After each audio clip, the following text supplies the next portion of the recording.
Okay guys, so we need to lift the truck a little bit more. Scoot around this side of it. It's a little tight in here at the moment.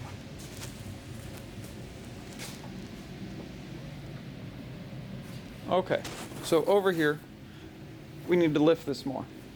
That's a 40-inch tire, and it's not quite skating it. And we want to skate a 44. So, you need to raise it up more, but the factory emergency brake cables, as you can see here, are rubber band tight, and they're just not going to work. We're going to have to cut them off and set up a line lock with a switch on the dash, which will be pretty cool. That's what I did at Carnage, because I have Ford Super Duty axles, and obviously there's nothing to convert that, or I wasn't really interested in figuring that all out. I'd rather run a nice line lock on the dash. So we're going to take the zip disc and cut these off. There's a gun safe in the center console, so I can't open it up. Boomstick safe, sorry. And I need to just zip disc those off, and then when we change out to the bigger wheel and tire, I will take off all the emergency brake shoes and everything inside the hubs. So let's get those taken off here, and then we'll get it raised up to the new ride height. Also, we need to take off the brake lines and the ABS wires and the light ring wires. It's all set up to where it's too tight. We're gonna have to raise it up more. Even before then, when you would raise it up, before the coilover's maxed out, the brake lines and stuff got tight, so he was never able to put this on the lift. But when we're done, we will raise it up all the way to full drop, and that's when I'll measure for the brake line, and then sitting at ride height, that's what its slack will be, and everything will be nice.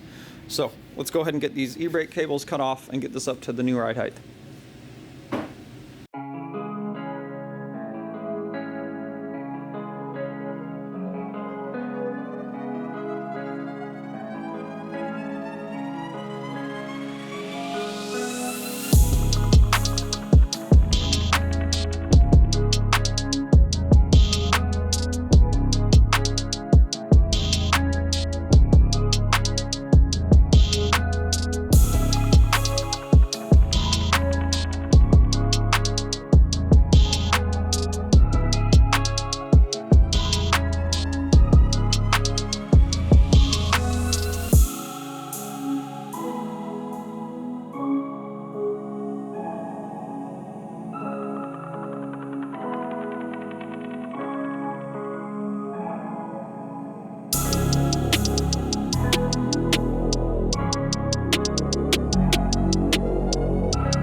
Alright guys, update on Gigantor Tacoma.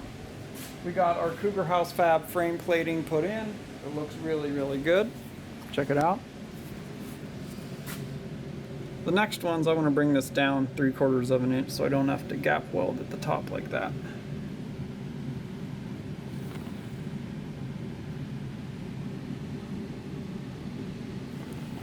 Our little Cougar House Fab logo here, looking really good, super cool. And then I took off the rear drive line because it had a bad angle to begin with. It vibrates pretty bad between 5 miles an hour and 38, 40 miles an hour. So that angle is pretty bad. It's like 6 degrees, if that. It needs to be like 25 degrees for this kind of lift height. So now that we're raising it more to where it's gonna skate a 42, it's skating a 40.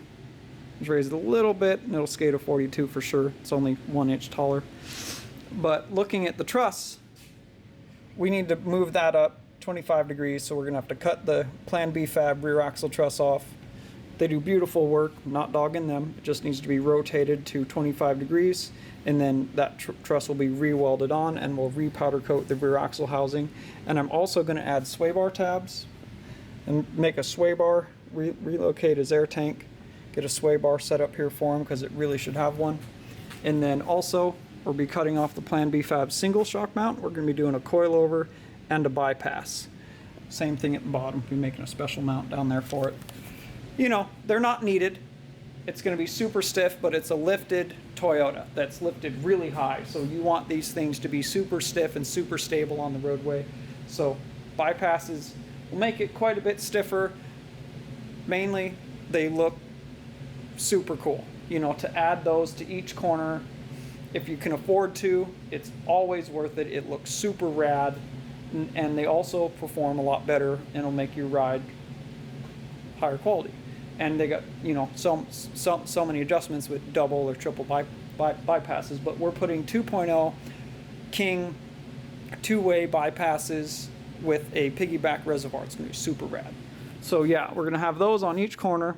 So we gotta cut the Plan B Fab upper coilover mount off for that reason, and you know, we'll make a lower one that'll have the coilover here and the bypass behind. And as well, we gotta cut off this factory, here, let me get the camera in here, this factory exhaust hanger, because he's got an axle dump, and the factory shock mount. Got to get this off, just like we already got the rear leaf spring mounts off. And then once we have it sitting on its own weight, I can move the lift pad to the frame, and then we can cut those factory front leaf spring mounts off. So we're looking really good here, guys.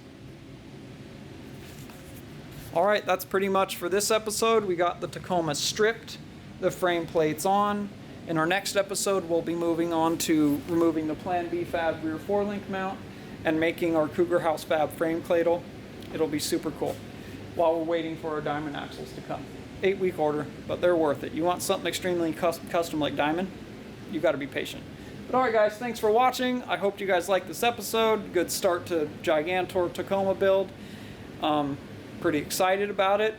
We're just motoring right along here. Got the